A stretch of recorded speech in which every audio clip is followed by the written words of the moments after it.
Hey guys, it's WaifuGate here again. Today we're going to be doing the weekly deck analysis for League slash MTG Goldfish and whatnot. We also do another one where I take viewer lists and analyze those as well. So if you guys are interested in that, you just stop by the stream on Thursday, and we usually do the recordings for that on Thursday. So you just submit your list and we chill out and analyze it. So we've got 5 lists lined up here between the preliminary Magic Online and one of the leagues here. I just took 5 lists that looked pretty interesting. Not necessarily the lists that do the best, but just lists that catch my eye, basically. So this one, Rakdos Luris, caught my eye because Luris sort of got nerfed. So I'm kind of just checking out to see what's different with this one compared to how it used to be ran and such. And it looks like they debated me with Rakdos Luris because it's not like as a companion. They just have 3 of them in the main deck. So that answers that question in regards to the analysis stuff. I guess people are just running him main deck as a creature, which makes sense. So we've got the normal Cat Familiar, the Gutter Bones. So this is like Aristocrats, basically, like Rakdos. There's no food synergy here aside from just the cat and the oven for the most part. Other than that, it's just the normal thing. This almost looks like an Obosh list as well. Not really Obosh, I guess. Kidding. So they just have like 2 mana, 1 mana stuff. So they're able to run 3 drops if they want to, which they do with Mayhem Devil. So that opens them up for that, which is pretty interesting. This one runs Claim as well, so it can kind of punish the Yorion list game 1, like grabbing their Uro, swinging in, stuff like that. It's also good against other aggro lists, just to be able to grab their threat, sack it to Oven, or sack it to Priest, etc. These decks are super annoying when I go to play Control because they just do so much damage with their creatures. Very tough to keep up with for the most part. So yeah, I got debated by the name. I thought that this was going to be a like Luris sideboard, like with the companion, so I get kind of debated into clicking on it. But probably has pretty fast games. There's no like Rotting Regisaur or anything here, no Embercleave, so doesn't really have a super fast clock in regards to that explosive damage, but Dreadhorde Butcher can definitely take the game away. This is a really annoying recurring threat with Luris. So yeah, we're doing list reviews for YouTube. If you have a list that you want me to review Conquerors for the next video that we're going to do, like viewer decks to review, I can use up to 2 more. So if you want to submit 1 or 2, let me know. I know you've been working on that White Yorion list, so. And then they've got Call of the Death Dweller, which is pretty interesting because you can put Death Touch on Mayhem Devil, and it's pretty interesting. I can start pinging stuff down. That does eat both of your triggers for this, or both of your targets, I should say, not really triggers. But yeah, pretty interesting list. Probably has pretty fast games compared to Control. We got Duress in the sideboard for the Shatter the Skies and Extinction events, just board wipes in general. Maybe a Planeswalker or 2. Deadweight's kind of a good inclusion because they can recur that with Luris, so it's really nice as a 1 of. I would say it'd be even fine as a 2 of if you're running into a lot of aggro. Soul Guide Lanterns for Cycle, probably in the mirror matchups where people are recurring creatures. Shield Breaker probably for Glass Caskets. And other such artifacts, like just things that kind of want to slow them down a little bit. Mirror matchups where they can blow up ovens and whatnot if they need to. It doesn't feel good though because of Luris just being able to bring the ovens back, so it's a little tough. Myers Grasp, same reason for the Luris here. They can just cast that, so maybe instead of 2 Deadweights, they just kind of diversified their threats there, or their answers. They do have the Rotting Regisaurs in the sideboard, probably for Control. Because if they don't shatter the sky, like this guy can kind of take the game away. Also pretty good against like other types of aggro where if they don't have straight up removal, like if they're on mono green or something, they kind of struggle answering the 7/6 early. They can kind of get through. Well, that's pretty interesting. Then one extra Mayhem Devil on the sideboard, which is a little weird. I'm not really sure when that's brought in, but overall kind of an interesting list. I got debated by the title though. I thought that it was still going to have Luris, so I wanted to know the structure of the deck or maybe some of the reasonings behind that, but they just have 3 main decks, so I'll move on to the next one. We got Bant Ramp, so this is Yorion. I thought by the title it might not be Yorion because a lot of the lists include Yorion in their title. So this went 4-1 in a online league. So you've got Narsets, Teferis, Nissa. It's interesting that we're seeing Nissa again in these Yorion lists, where as before, for Bant Yorion, it was like 2 agents, plus you would just ramp really hard, and usually you didn't include the Nissas and the Krasis and stuff. You just kind of relied on ramping into like Cavalier of Thorns and trying to take control of your opponent's stuff with the agent. But since that's not an answer, or not really an answer, but that's not really a viable strat anymore, people are leaning in toward the old Crassus Nissa train. 3 Narsets probably to counter other Yorion / U white lists. A lot of people are starting to run Chemist's Insights again. Also, you can lock your opponent out with Narset plus Teferi, like so they can't growth spiral or anything, which is pretty good. 36 land seems really, really low for a Yorion list that wants to run Uros and Spirals. I feel like that's just incorrect, simply wrong. But maybe that's just because I value my lands a lot. Like usually I've seen like anywhere from 36 to, or I guess it's 36 to 39. I think when I was reading Honey's Guide on MTGA Zone, it was like, said he wouldn't run any less than 39. But I think he always runs extra lands in his decks compared to other people. So maybe that's just preference. I like 37 to 38 though, and Bant Ramp if I'm running like 4 acceleration cards that require me to have extra lands, especially when you can include Triomes to chuck and draw cards with, or scry lands just to, you know, make sure you're not getting flooded or screwed either way. Well, extra lands usually don't hurt, especially when you have like Crassus and stuff as your top end. Has some interesting one-ofs like Brazen and Neutralize and Casket.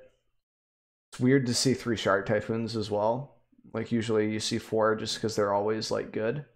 But you've got to make room for Nissa and you've got to make room for like Narset if you want to make room for those cards, so it makes sense. Gust is always interesting because you can save your own Nissa from removal or attacks or something. And right now the meta is pretty heavy with these colors. And most of the like look at what we're looking at today, right? Like Rakdos, Bant, Tamir, Jund, Gruul, all of them have targets for Gust, so it makes sense to start including Gust main deck. Yeah, that's fine, party guys. Like Jeskai Luca doesn't ramp though, right? Like you have Birth, and that's not really ramp though. The reason why I don't like 36 is because you're playing extra lands each turn. Like Uro and Growth Spiral require you to have extra lands, otherwise like there's no point in the ramp deck at all. So it's just a different deck, different situation. Like you could probably even get away with like 35 or 34 in Jeskai Luca, you know, just because like you don't need to hit extra lands. It's a different situation. So they have 2 vetoes, 4 disputes. So setting up against like Reclamation and stuff with the vetoes and the disputes probably. And then 4 shatters because it's an 80 card pile and you need to be able to blow up the board when you need it. Sideboard wise, they've got the other set of vetoes for the full play set. They've got 3 decrees, another casket. Casket's kind of interesting because you can nab stuff like you can even grab like an Uro and then like flash it with like Yorion.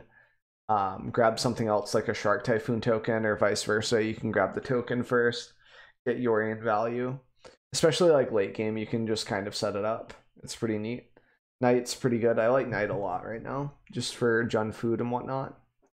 No Heliod's, but that makes sense. I love the Night Pack Ambusher, because this guy just takes over the game. I think Conquerors did that once with his Bat Yorion list where he sideboarded in 2 to 3 of these. And then Tolsimir is really, really decent against aggro. Instead of opting in for more board wipes, spot removal with life gain, which if your only life gain is like Uro and Krasis and you only have 2 Krasis, it makes sense to try to tether some more. Like you white can sometimes run like Omen of the Sun to gain a bit of life. Compared to the other stuff you ran 4, yeah. Bonkers ran 4 in his sideboard. So pretty interesting. Not sure if I agree with like the 1 of Brazen and like the 1 of Neutralize. Like I'd want more copies of Neutralize, but I understand you can only run so many cards in an 80 card pile. And I'm not sure if, personally if the Nissa Crassus is worth it or if Narset's worth it right now. Especially where you're running like a lot of creatures sideboard too, like the Narset's gonna whiff a lot. You never really understood the Knights. Well, you get a lot of value off of Yorion with the Knights. Like you can blow up multiple things. It's pretty nice, honestly. And it's versatile. Like this is good against mono red because it can blow up like, you know, Banner if they're on Obosh, which I mean, I guess Obosh is dead now, but if they've got like Cleave or something else, you can blow up the Cleave. If they've got you know, a Nex, you can blow up a Nex. Like there's a lot of good targets for it. And the same thing with Tolsimir. Against red, you probably don't have a lot of time to Yorion, but it's still probably fine. And Knight's okay against Tamir as well. It can blow up Shark Typhoon, it can blow up Reclamation, etc. It's just nice. Especially if since like Rec players will sometimes tap out to resolve Wilderness, even though Teferi is on the field. You untap, you have Teferi, and then you can just kind of Knight of Autumn to get rid of their, like, you know, Castle Vantress engine, basically. So they can't find an easy answer to Teferi like Shark Typhoon. So it's just kind of nice. And like against aggro, they're just an extra body. It can block Ceratops, which is kind of a concern because like Elspeth Conquers Death is sometimes too slow for Ceratops. So this with counters can block Ceratops, and they don't really have creature removal per se after sideboard, so it's pretty interesting. Same reasoning behind like Nightpack Ambusher and stuff. Like you can just kind of block stuff. Pretty interesting list. I like it. Yeah, and the 4 life versus red is also a good point too. So you get Tamir Reclamation here. This is much different from the list that I've been running, which is Chris B's list. He streams as well. He's pretty chill. 2 Thassos, 2 Disputes. I don't like the 2 Dispute thing. Like I'd rather just have 3 or none, like 3 or 4 or none. Like I don't like this. It's just too inconsistent. Like if you draw this late game, it just feels bad, especially against like aggro. I'd rather just have like a neutralize or something else, like 2 more neutralizes, or just fully commit to the disputes. I never understand this decision making process. I wish I could like talk to people who make decks like this and actually understand the reasoning behind it. 2 blast zones, pretty spicy. I like it. Makes Uro a bit harder to cast, but other than that, it's quite good. Like not Uro harder to cast, but the escape, to be more specific. And then Chris B also dislikes Opt as a card for Tamir Reclamation, which I find interesting because I don't mind it too much, but I guess overall it's just low value, and you're not really ramping into Uro that hard. When I say ramping into Uro, I mean like throwing cards in the graveyard and having escape fodder. The 2 Gust here are pretty interesting too. I think Chris has those in the sideboard. And we see 2 Wilts here for mirror matches probably. 1 Commence. So there's a lot different in the main deck. Same number of lands here. I think that Chris B has the Blast Zone sideboard, like 1 Blast Zone sideboard, which is pretty interesting too. And this list opts in for 4 Shark Typhoons. I think Chris's list does too. I know I keep referencing this. I just want to make sure I'm correct. 4 Shark Typhoons, yep, 3 Thassos. He runs those over over Ops and Brazens over Ops, I think.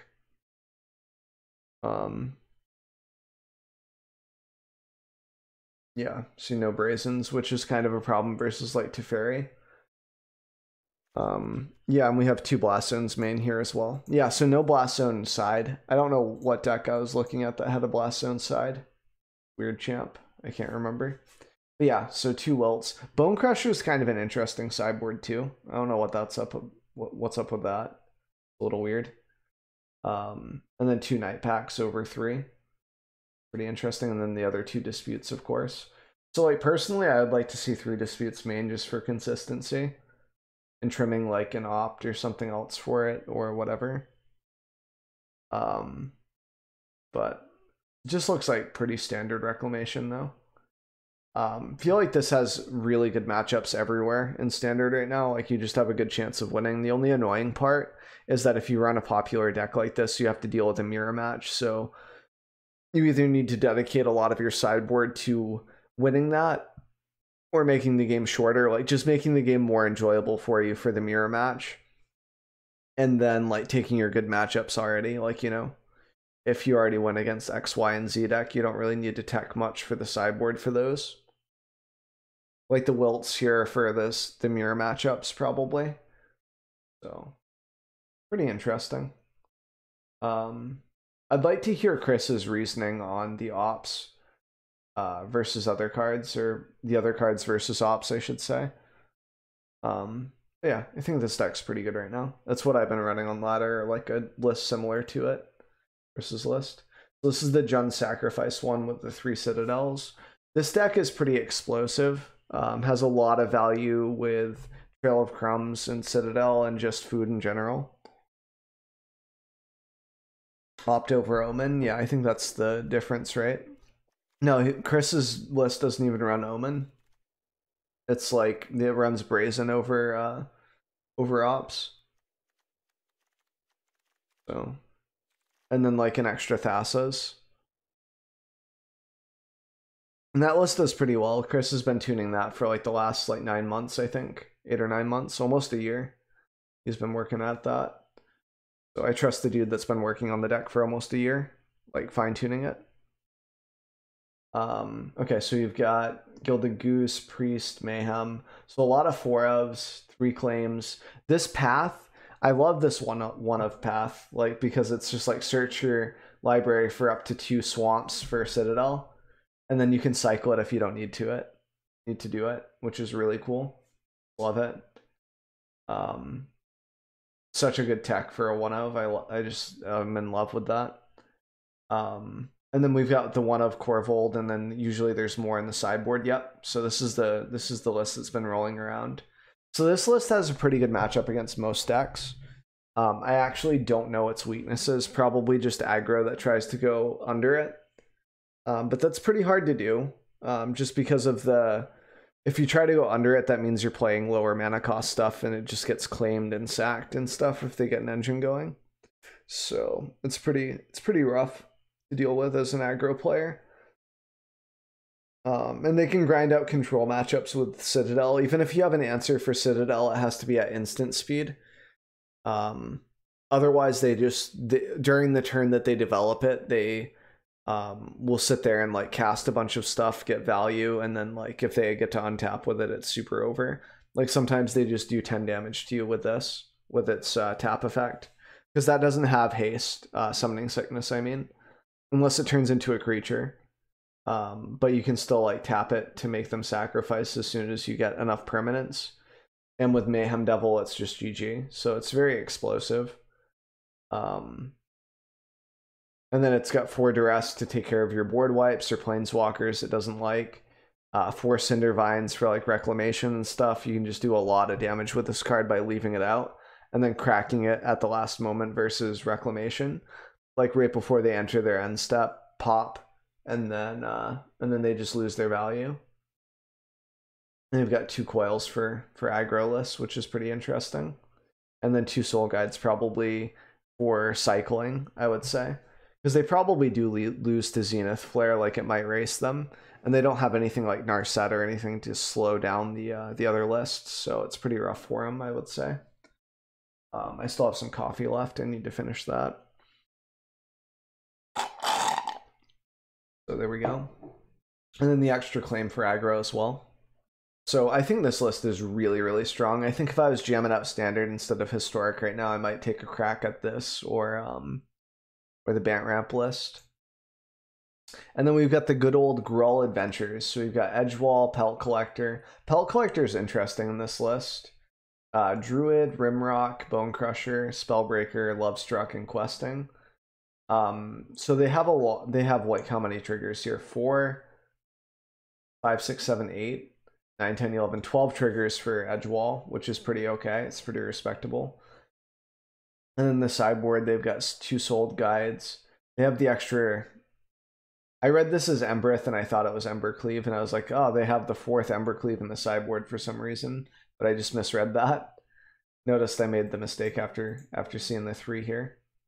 They've got Ambush for interaction with the board state, whether that be planeswalkers or creatures. They have an extra one they can sideboard in. They have 3 main already. 2 Soul Guide Lanterns, probably for Flare, sometimes for Rakdos, or like Luris. When I say Luris, it's like the Rakdos list that's running 3 Luris main deck.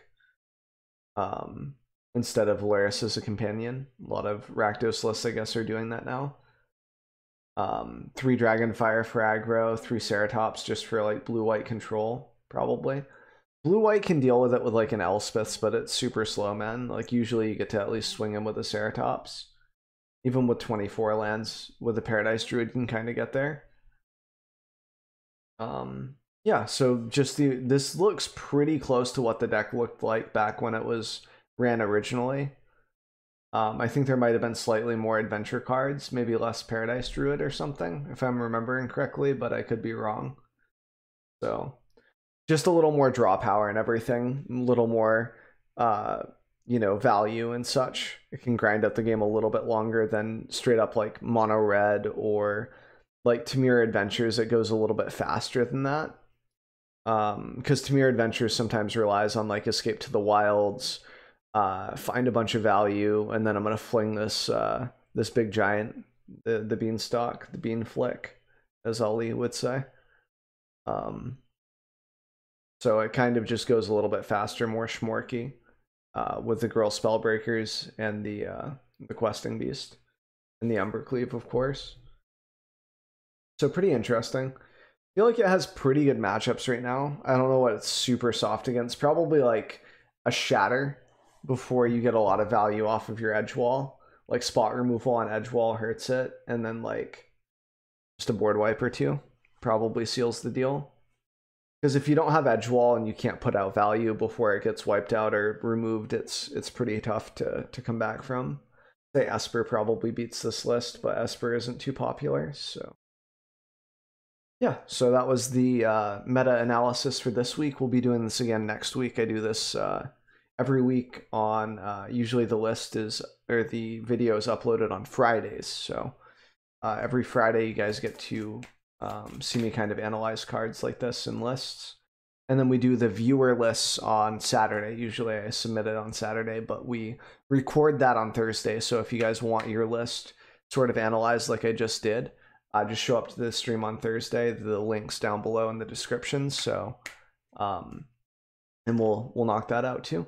So hope this was helpful in some way, kind of show you maybe a few lists that you could be interested in. And the way I find these is simple. I just go to MTG Goldfish, and I go to Decks, Metagame, and I just grab them from here and here, like maybe 1 or 2, just to get different lists and just kind of see like, what's up. This is Gruul like mid-range where it doesn't. Oh yeah, this is Gruul mid-range, so this is still the same thing as Gruul Adventures. It's just named differently. But yeah. So see you guys for the next video.